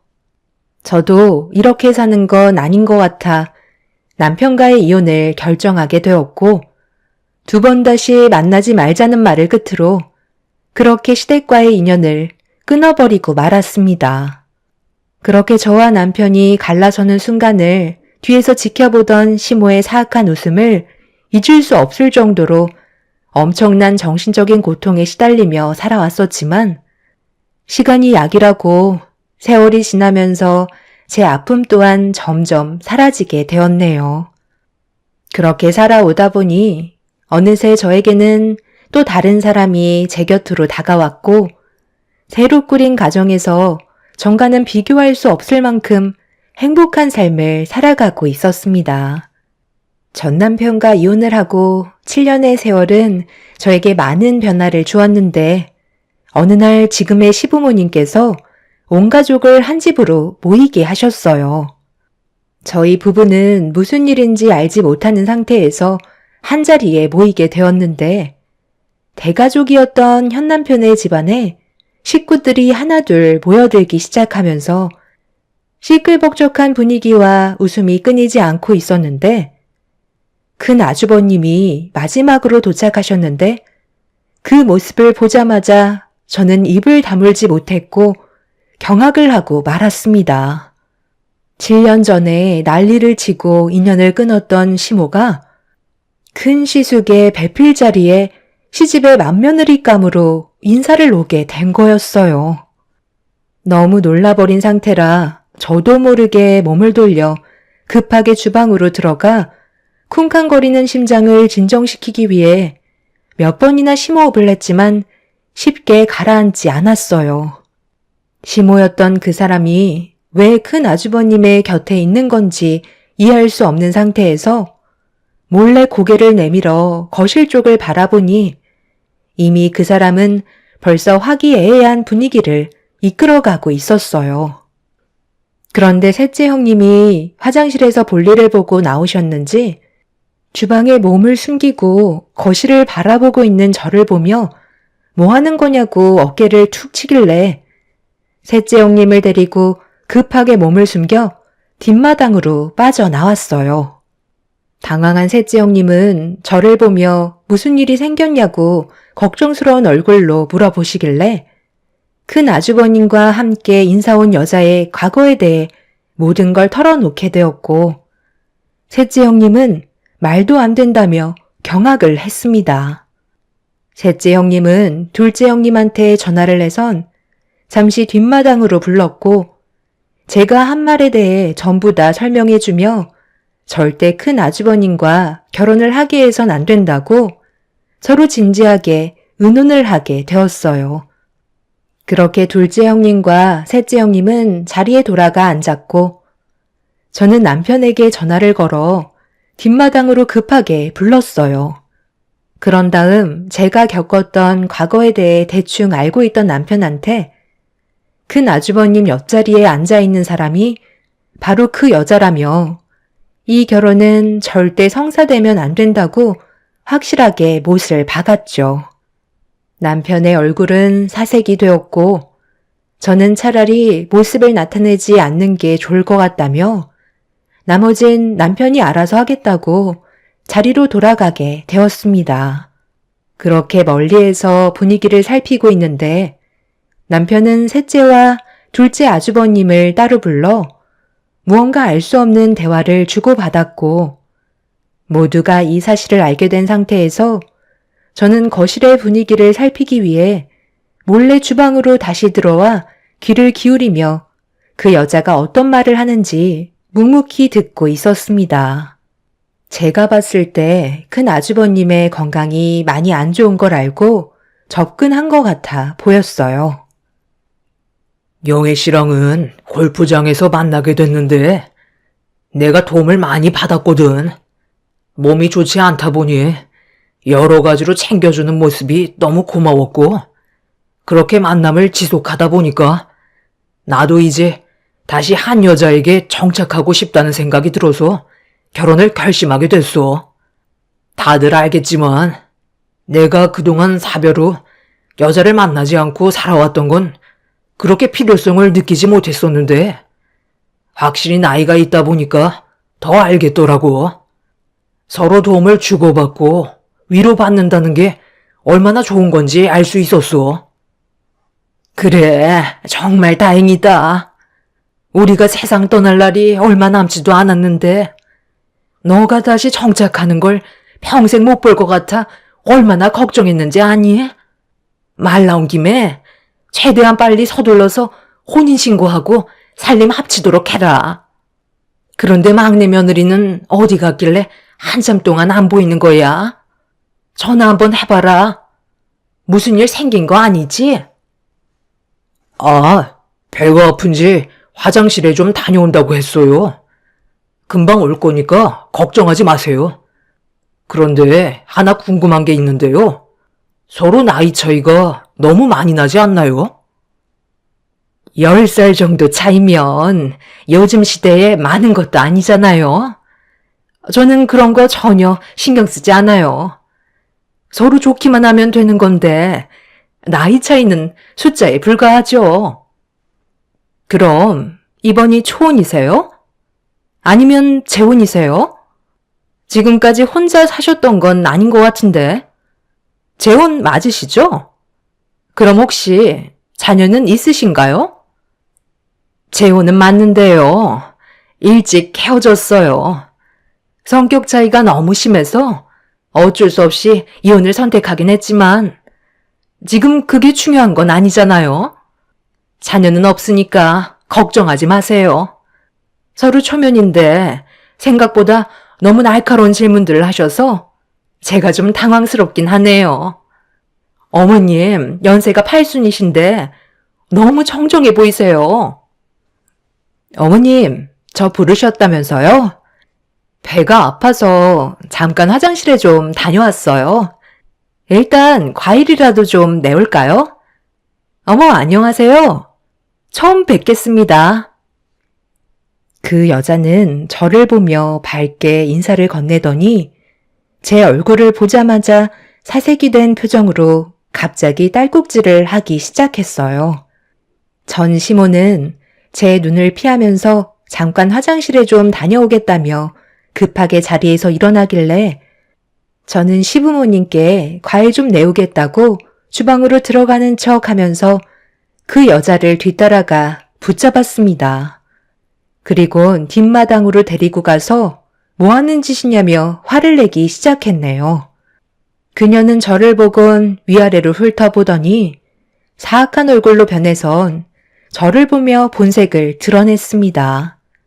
큰 아주버님과의 결혼을 반대한다는 말을 하자 그 여자는 저에게 가까이 다가오더니 예전처럼 머리털 다 뽑히고 싶냐는 막말을 퍼부었네요. 네가 여기서 새로 가정을 꾸리며 살고 있는 줄은 정말 꿈에도 상상하지 못했는데 너랑 내가 인연이기는 한가 보다. 너도 보면 은근히 돈 냄새 잘 맡는다니까. 네가 내 결혼을 막을 수 있을 것 같아? 저 사람 나한테 정말 빠졌어. 나 없으면 이제 아무것도 못할 정도라고. 아무리 기를 쓰고 반대를 해봐라. 결국 나는 식장에 발을 들이게 될 테고 너는 또다시 나에게 시달리며 살게 될 거야. 하필 들어와도 막내 며느리가 뭐냐? 내 등살 이겨내면서 살아갈 수 있겠어? 전에 꾸린 가정은 어떻게 하고 왜 큰 아주버님 옆에 있는 거죠? 아까 대충 들어보니까 이혼하신 것 같은데 이유가 뭐예요? 저까지 내치셨으면 잘 사셨어야죠. 내 입으로 이런 말 하긴 좀 그렇지만 그 인간 더는 뽑아먹을 게 없었어. 갑자기 사업이 망해서 길거리에 주저앉게 생겼는데 내가 왜 그 집 구석에서 버티고 있어야 돼? 돈 보고 결혼한 건데 돈이 없으면 곁에 있을 필요가 없잖아.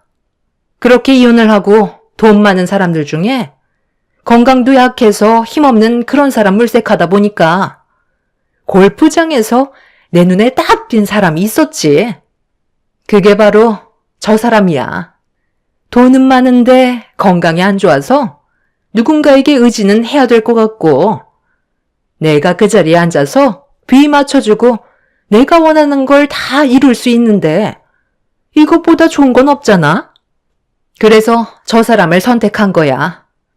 나이가 먹으면 먹을수록 늙은이들은 젊은 여자를 원하기 마련이거든. 그게 남자의 본능이야. 저 사람은 10살이나 어린 나를 데리고 살아서 좋은 거고, 나에게는 돈이 들어오니까 서로 윈윈 아니겠어? 예전처럼 서로 감정 싸움하지 말고, 이번에는 잘 좀 지냈으면 좋겠네. 어찌됐든 여기서도 내가 제일 큰 형님이 되는 거잖아? 쓸데없는 행동 보이면 그때보다 더 큰 고통을 주게 만들 거니까 앞으로 조심하는 게 좋을 거야. 그리고 과거에 대해서는 입 다물고 살아. 어차피 너한테도 좋은 기억은 아니잖아? 네, 무슨 말인지 잘 알겠습니다. 정확하게 어떤 이유로 저희 큰형한테 접근했는지 확실하게 알 수 있었네요. 형 봤지? 괜히 형한테 접근한 게 아니라니까. 그 여자는 온 가족이 마당으로 모인 걸 보며 당황해하고 있었고, 남편의 핸드폰에는 저희의 모습이 영상으로 고스란히 담겨 있었어요. 형님들이 마당에 영상통화로 남편에게 통화를 연결해 놓은 다음 집안에서 온 가족이 저와 그 여자가 나누던 대화를 전부 지켜보고 있었죠.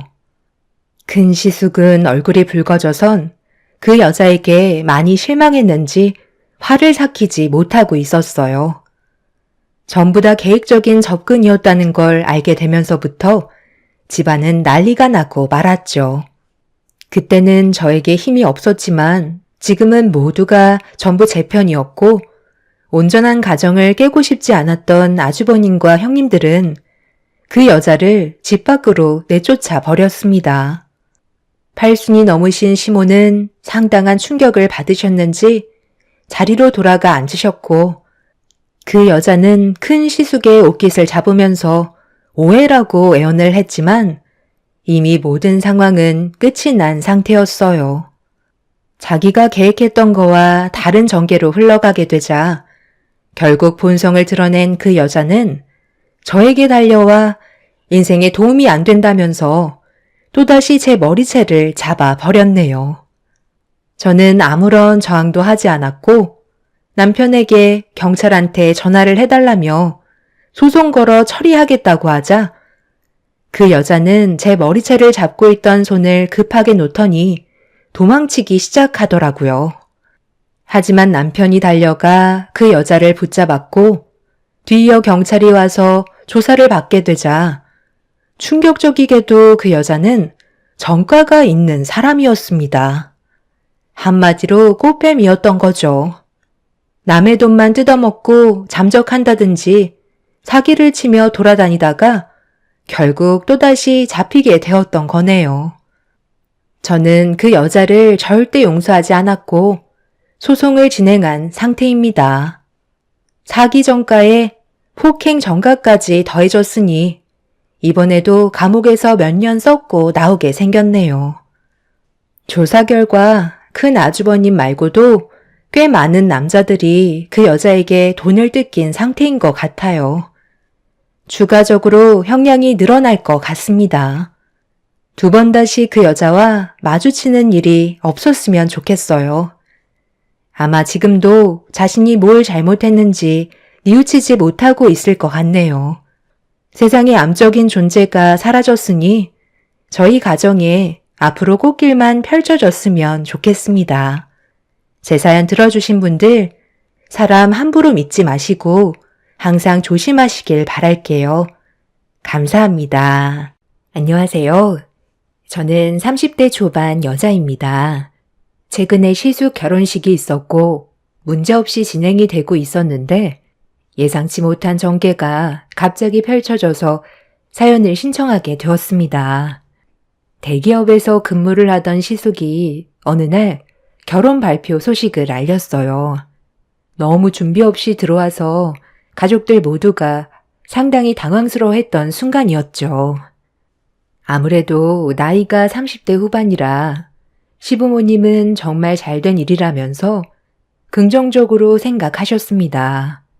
하지만 남편은 시숙의 결혼이 너무 이르다고 판단을 했었고, 좀 더 시간적 여유를 가지고 결혼하기를 원하고 있었습니다. 그 이유는 시숙이 여자를 만나본 적이 손에 꼽을 정도로 경험이 많지 않아서 여자에 대해 잘 모른다고 생각하는 것 같았어요. 저 또한 시숙이 결혼할 상대를 좀 더 알아가는 게 좋을 것 같다는 의견을 주었지만 이미 확고한 상태인 것 같았습니다. 상대방에게 푹 빠져 있는 상태였고 하루라도 빨리 서둘러 식을 올리고 싶어 하고 있었어요. 시부모님은 결혼은 타이밍이라면서 좋은 인연이라고 생각한다면 당연히 붙잡아야 된다고 한 살이라도 더 나이 먹기 전에 자리 잡길 원하셨어요. 그렇게 시작된 인사자리는 어색한 분위기와 함께 예비 형님이 될 사람을 알아가기 시작했습니다.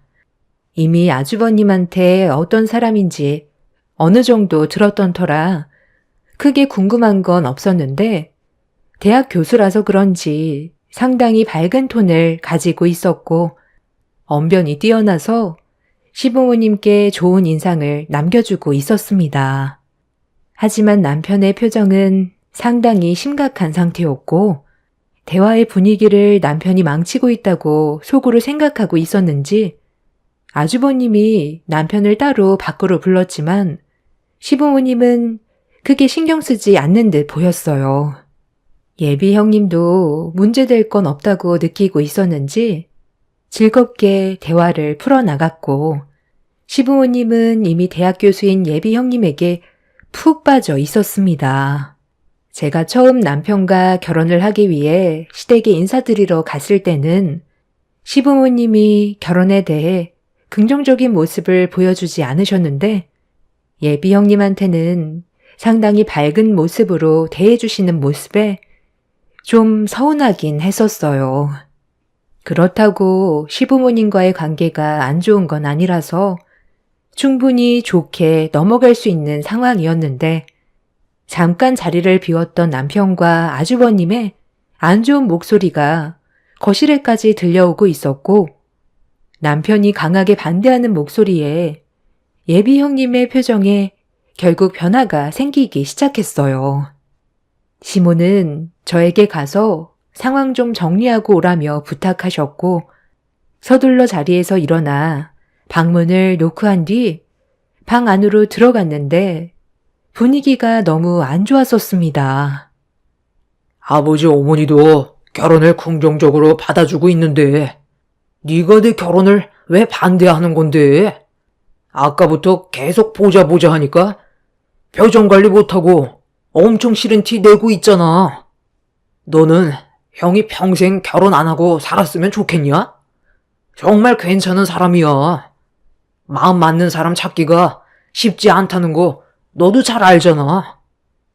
형이 무슨 생각하는지 충분히 이해하고 있어. 나이를 먹어갈수록 기회는 줄어드니까 평생 혼자 살까봐 걱정스럽겠지만 저분은 아닌 것 같아서 그래. 형 인연은 분명 어딘가에 있으니까 좀 더 신중하게 결정하는 게 좋겠어. 끝까지 결혼을 하겠다면 어쩔 순 없지만 지금 상황에서 이성적으로 판단해 줄 수 있는 사람은 나밖에 없을 것 같아. 아버지 어머니도 형이 나이도 있고 이번이 마지막이라고 생각하신 것 같은데 한 번의 잘못된 선택이 평생을 후회하게 만들 수 있다는 거 기억해야 돼. 형한테는 내가 하는 말이 상처로 다가올 순 있겠지만 나중에 분명 내 말 듣지 않은 거에 대해 후회하게 될 거야. 이렇게까지 형을 생각해주는 동생이 있을 것 같냐? 저분은 겉으로만 봤을 땐 대학 교수에 성격도 상당히 좋아 보이지? 그런데 그건 그냥 외적으로 보이는 모습이지. 실제 성격은 그래 보이지 않아. 중간중간 튀어나오는 말투를 보면 좋은 성격을 가지고 있는 분은 아닌 것 같다고. 이건 내가 확실하게 얘기해 줄 수 있어. 내 직업이 뭐야? 심리 상담사야. 형보다 내가 훨씬 더 많은 사람들과 소통하면서 겪어왔다는 거 부정할 수 없는 사실이잖아. 숨기고 있는 내면이 언제 드러나냐 문제인 거지. 그 시간이 그리 오래 걸리지는 않을걸? 못해도 최소 1년은 만나보고 결정하는 게 좋지 않겠어? 나는 형이 잘 되길 바라는 마음에서 하는 말이야. 아주버님은 남편의 말을 귀담아 듣지 않았어요. 이미 100번, 1000번을 설득해도 달라지는 게 없다는 걸 알게 되자 결국 포기를 하게 되었고, 그렇게 아주버님은 끝내 결혼식 날짜를 잡게 되었습니다. 남편은 본인이 선택한 길이니 더 이상 어쩔 수 없다면서 포기한 듯 보였어요. 저 또한 너무 이른 결혼이 걱정이 됐지만 두 분이 행복하게 잘 살아갈 수도 있기 때문에 최대한 긍정적으로 응원해 줄 수밖에 없었습니다. 그렇게 격양된 분위기를 가라앉힌 뒤 다시 자리로 돌아와 예비 형님이 남편을 바라보며 말을 붙였어요.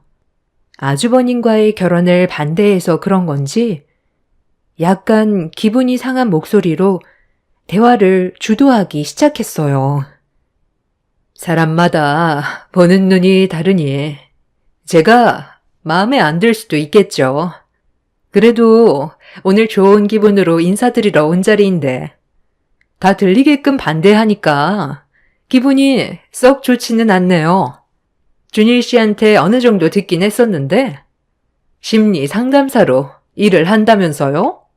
저도 교수라 어느 정도 대화가 통할 것 같았는데 그것도 아닌가 봐요. 우리 만남이 너무 짧다고 생각해서 반대를 하는 거예요? 아니면 제 성격에 문제가 있다고 판단하는 건가요? 남들이 보기에 첫인상이 좀 강하다는 말은 많이 듣긴 했었지만 이게 살아가는데 문제가 될 거라곤 전혀 예상하지 못했었거든요. 이런 제 성격을 마음에 들어하는 사람들도 상당히 많아서요.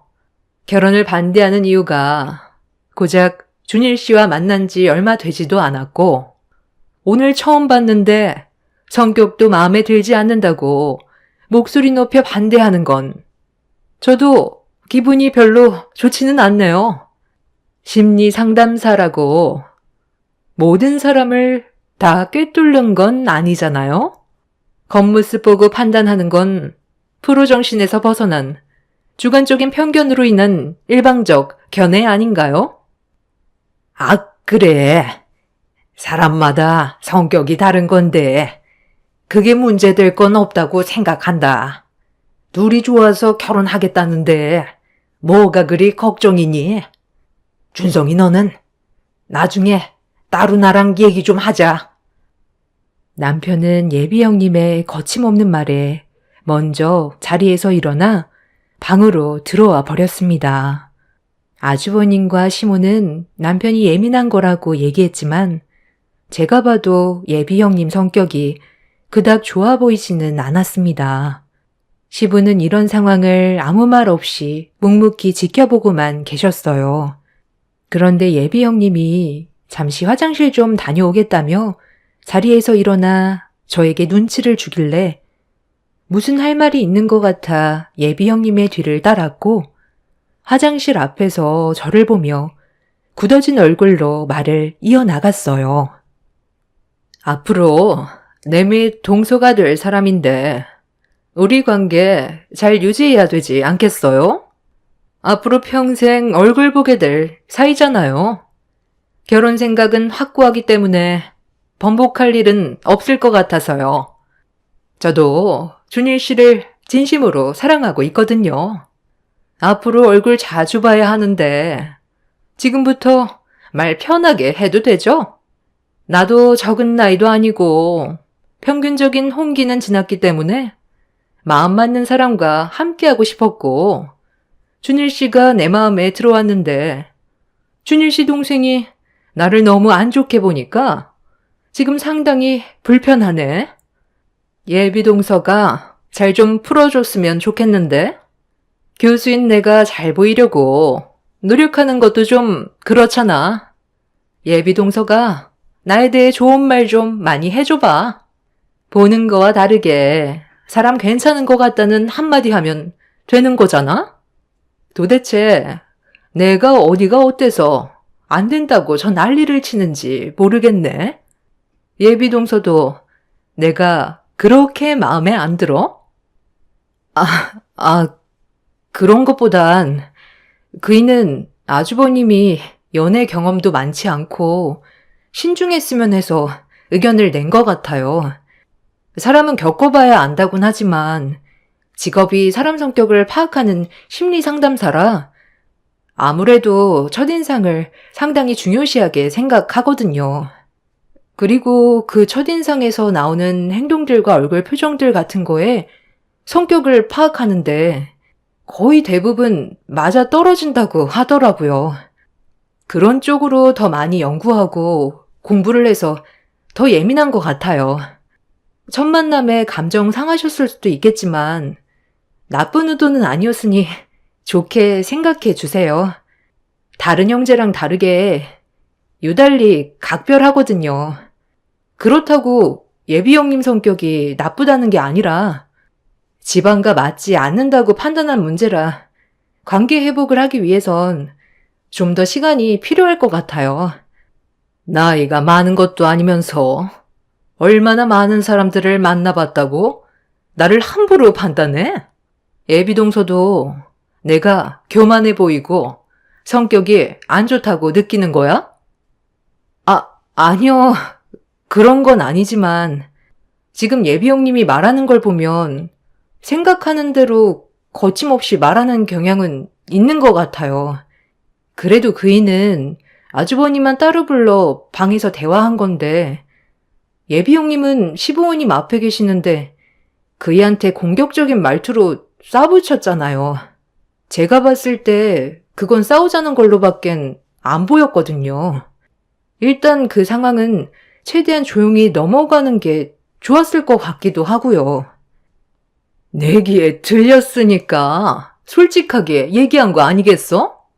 가만 보니까 부부는 닮는다더니 예비동서도 지금 나를 가르치려드네? 잠깐 잊은 것 같아서 다시 설명하는데 나 대학 교수야. 누구한테 가르침 받을 수준은 이미 넘어섰다고. 예비동서 김밥 장사한다면서? 배운 것도 많이 없을 텐데 나한테 방금 뭐라고 그랬어? 조용히 넘어갔으면 좋았을 것 같다고? 내가 왜 그런 억울한 상황에서 참아야 하는 거지? 준일 씨 동생은 나를 오늘 처음 보는 자리 아니었나? 그런데 걔가 뭔데 나를 함부로 판단하고 결혼을 반대하는 거야? 내가 지금 화가 안 나게 생겼냐고? 예비 형님은 저를 노려보면서 얼굴을 붉히더니 목소리까지 높아지고 있었어요. 시부모님이 이런 상황을 보게 될까봐 너무 흥분한 것 같다며 나중에 다시 대화하자며 화장실로 안내해주고 빠르게 벗어났습니다. 그 사이 시모가 무슨 일이 있냐며 화장실로 걸어오시면서 다행히 상황은 정리가 됐지만 아주 잠깐 동안 예비 형님과 얼굴을 맞대면서 나눈 대화에서 이 결혼은 정말 아닌 것 같다는 느낌이 확 밀려 들어왔습니다. 이대로 새 며느리로 들어오게 된다면 예비 형님과의 마찰은 안 봐도 눈에 훤했어요. 한 식구가 될 수 있는 사람인 만큼 신중해야 되는데 이런 상황들이 잘 풀리지가 않아 저도 많이 답답했었죠. 둘이 좋아서 하는 결혼, 아무리 말려봤자 해결될 수 없는 문제라 아주버님이 직접 겪어보고 후회할 때까지 기다리는 게 현재로선 최선의 방법이었어요. 그렇게 아주버님은 결국 예비 형님과의 결혼을 진행하게 되었는데 여기에서 예상치 못한 상황들이 펼쳐지게 되었습니다. 예식 시간이 1시간 정도 남았을 때 신부 대기실에서 비명소리가 들리길래 시모와 저는 급하게 문을 열고 들어갔어요. 그런데 헬퍼 이모가 뭘 잘못했는지 예비 형님한테 고개를 숙이고 있었습니다. 저기요. 지금 이 상황에 죄송하다고 끝날 문제야? 내 생에 한 번뿐인 결혼 그쪽이 다 망치게 생겼다고. 이거 이제 어떻게 할 거야? 만에 하나 오늘 결혼식 망치면 헬퍼비는 당연히 못 주고 그쪽을 상대로 소송까지 진행할 거니까 그런 줄 알아. 빨리 가서 찢어진 드레스를 고쳐 오던지 아니면 제대로 된 걸 다시 가져와. 아니, 신부님이 실수하신 걸 왜 저한테 화를 내는지 모르겠네요. 제가 뒤에서 잡아준다고 했는데도 무작정 걸어가는 바람에 발을 헛디뎌 드레스가 밟혀 허리 쪽이 찢어진 거잖아요. 처음부터 제 말을 들었다면 이런 일이 생겼겠어요? 일단 결혼식 시간이 1시간 남았으니까 다른 드레스로 가지고 올게요. 드레스가 앞에 꽤 많이 찢어져서 사진 촬영을 어려울 것 같으니 입고 있는 건 다시 도로 가져가야 하니까 환복부터 해주세요. 그래도 숍이 가까워서 아마 왕복으로 30분 정도 걸릴 것 같아요. 식 시작 전까진 오겠습니다. 뭐? 30분? 식 시작에 앞으로 1시간 남았는데 차라도 막힌다면 드레스 없이 식을 시작해야 될지도 모른다고. 당연히 택시를 타야 하는 거 아니야? 그리고 식전에 사진 촬영은 어떻게 할 건데? 얘야, 네가 헬퍼분이랑 같이 가서 서둘러 드레스 좀 바꿔와라. 그게 빠르겠다. 일단 문제가 생긴 건 나중에 다시 얘기하고 빨리 움직이는 게 좋겠어. 시모의 부탁에 일단 결혼식을 성공리에 마칠 수 있도록 서둘러 헬퍼분과 함께 숍으로 이동을 했어요.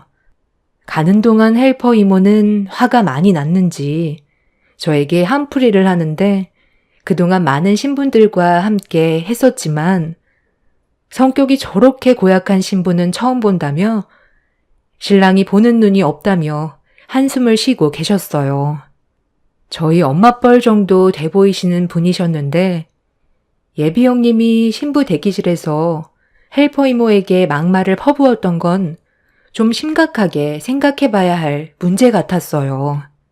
위급한 상황일수록 예비 형님의 본성이 드러나는 것 같아 걱정이 많았었고 시간이 지날수록 아주버님의 결혼이 정말 잘하는 건지 의문이 들었습니다. 그렇게 예비 형님의 드레스를 교환받은 뒤 서둘러 식장으로 달려가고 있는데 하필 가는 날이 장날이라고 숍에서 출발한 지 얼마 되지 않아 가는 길에 충돌 사고가 났는지 식장으로 향하는 길에 정체가 시작됐어요. 예식 시간은 점점 다가오고 있는데 차는 앞뒤로 막혀서 움직일 생각조차 없어 불안한 마음은 점점 더 커지고 있었어요. 그렇게 발을 동동 구르며 달리다 보니 예식장에 20분 남겨두고 겨우 도착할 수 있었고 주차장에 차를 세운 뒤 헬퍼 이모와 제가 차에서 내려 서둘러 식장으로 들어가려 하는데 입구 앞에 예비 형님이 불안한 표정으로 발을 구르고 있었어요. 거친 숨을 내쉬며 입구 앞에 도착해 드레스를 가지고 왔다면서 서둘러 예식 준비하자며 들어가려 하는데 예비 형님이 갑자기 제 뺨과 헬퍼 이모의 뺨에 연달아 손을 올렸습니다. 너무 순식간에 일어난 일이라 피할 수도 없어 예비 형님한테 뺨을 맞게 돼서 당황한 얼굴로 예비 형님과 눈을 마주쳤는데 제가 왜 맞아야 했는지 이해할 수가 없었어요. 옆에 있던 헬퍼 이모는 뭐 하는 짓이냐고 소리를 질렀는데 예비 형님은 헬퍼 이모의 말은 전혀 듣지도 않은 채 저를 보며 막말을 쏟아내기 시작했어요. 분위기는 상당히 심각해져 버렸습니다. 내가 몇 번이나 전화를 했는데 왜 안 받아? 언제쯤 오는지 확인도 안 되고 얼마나 조마조마했는지 알아? 저딴 차를 몰고 다니니까 사람들이 비켜주지 않는 거지. 차가 마티즈라고 한마디만 했어도 내 차를 빌려줬을 텐데 왜 이렇게 생각이 없어? 차가 자기 신분이 어느 정도 위치가 되는지 알려준다는 거 몰라? 김밥 장사하는 것도 창피해 죽겠는데 내 밑에 동서가 마티즈 몰고 다닌다고 얘기하면 내 주위 지인들이 뭐라고 생각하겠어? 어디 가서 함부로 내 동서라고 나불댔단 봐? 저기요, 그렇게 멀뚱히 쳐다보고만 있을 거예요? 이제 식 10분밖에 안 남았잖아. 언제 갈아입고 준비하냐고요? 둘 다 오늘 날 물먹이려고 작정했지? 일이 계속해서 꼬이는 거 보면 이 결혼은 하면 안 되는 결혼인 것 같네. 지금 어딜 들어가려고? 내 얼굴에 지금 손을 올려놓고 그냥 가겠다고? 어머머머. 동서, 지금 정신 나갔어? 앞으로 삶이 피곤해지고 싶은가 봐? 내가 동서보다 손윗 사람이라는 거 잊은 건 아니겠지? 먼저 시집 왔다고 나한테 대드는 거야? 동서 대우 받고 싶으면 똑바로 행동해. 어디 가서 동서라고 말하기도 쪽팔린데 오늘만큼은 좋은 날이니까 그냥 넘어가는 거라고. 당장 이 손 안 치워? 무사히 결혼식 끝내고 싶으면 방금 내 얼굴에 손 올린 행동은 해결 보고 가지. 나도 참는데 한계가 있는 사람이거든. 대학 교수면 상대방을 무시하고 함부로 대해도 된다고 생각해? 누가 이런 상황을 만들었는데 그쪽이 헬퍼 이모 말 듣지도 않고 자기 멋대로 움직이는 바람에 발을 헛디뎌서 사고가 난 거잖아. 조용히 앉아만 있었다면 이런 일이 생겼겠어? 지금 한 행동 정리하고 가. 그렇지 못하면 오늘 결혼 전부 무산될 줄 알라고. 네가 아주 단단히 미쳤구나. 내 결혼식 망치면 누가 제일 큰 피해를 볼 것 같아? 생각 잘하고 움직이는 게 좋을 거야.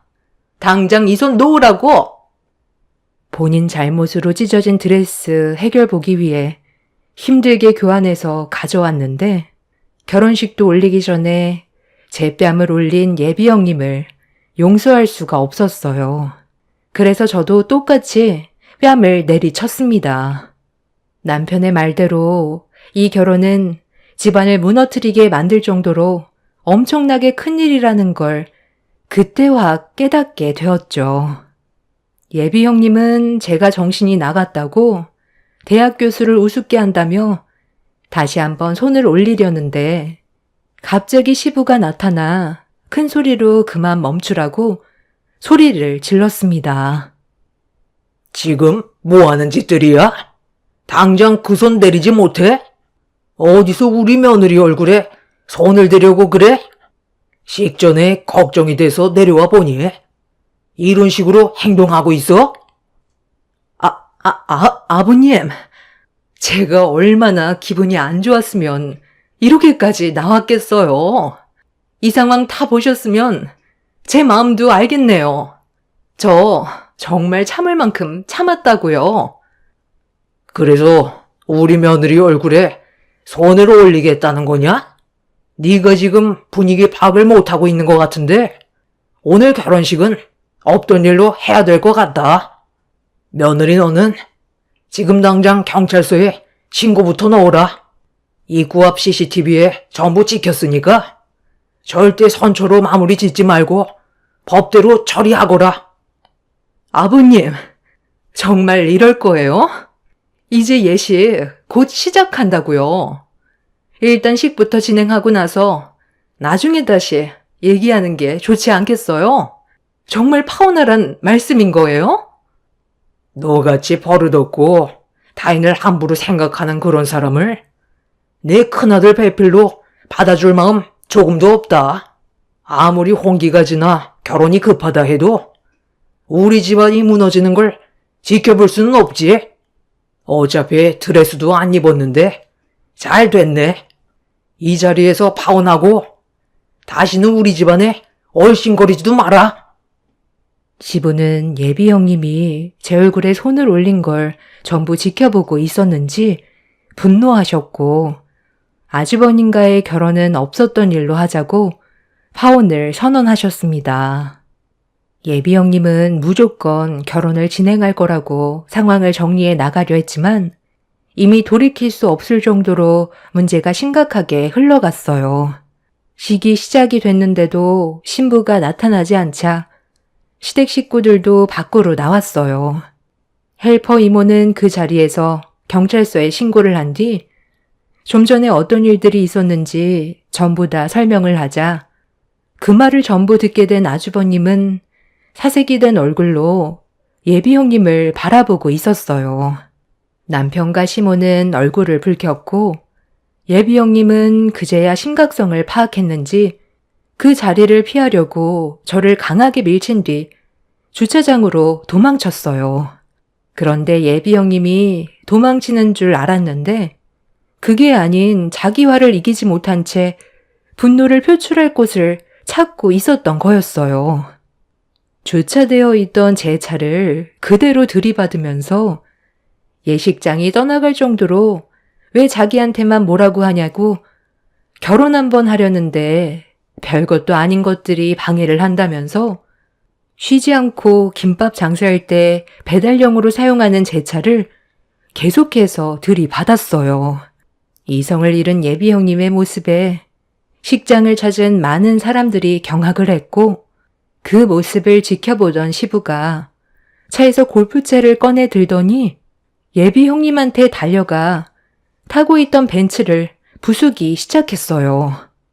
당장 내리라고 소리치면서 제 차를 부순 예비 형님을 응징하고 있는데 예비 형님 부모님이 그만하라고 소리치며 뛰어오시다가 빠르게 후진하던 예비 형님의 차량에 부딪히는 사고를 유발하게 되었고 그제야 모든 상황이 멈춤과 동시에 경찰이 도착해 예비 형님을 붙잡았습니다.